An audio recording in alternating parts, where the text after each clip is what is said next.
చూద్దామండి. ఈమెయిల్ ద్వారా జ్యోతి రాస్తున్నారు.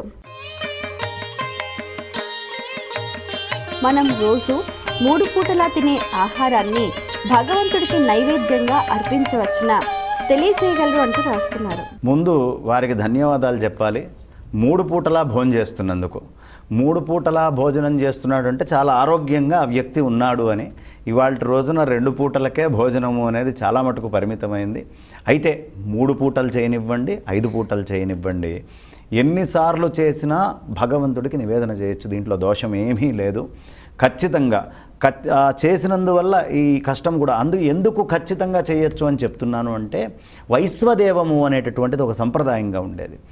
భార్య ఉన్నంత దాకా అగ్నిహోత్రులు ఆహితాగ్నులైనటువంటి మహాపండితులు వైశ్వదేవం చేస్తారు. వాళ్ళు ఉదయము సాయంత్రము కూడా నివేదన చేయటము అనేది ఒక సంప్రదాయంగా ఉంది. షట్కాల పూజ చేసేటప్పుడు షట్కాలాల్లో కూడా శివుడికి నివేదన చేయటము అనేటటువంటి సంప్రదాయము ఉంది. అవసర నివేదన ఎప్పుడైనా చేయొచ్చు.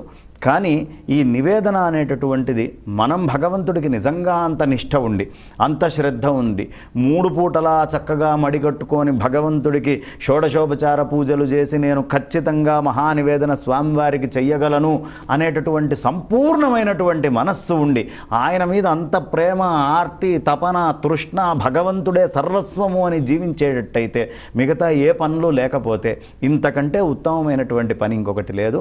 ఖచ్చితముగా 3 పూటలా భగవంతుడికి నివేదన చేసి భోజనం చేయొచ్చు. ఇందులో ఎలాంటి దోషము లేదు.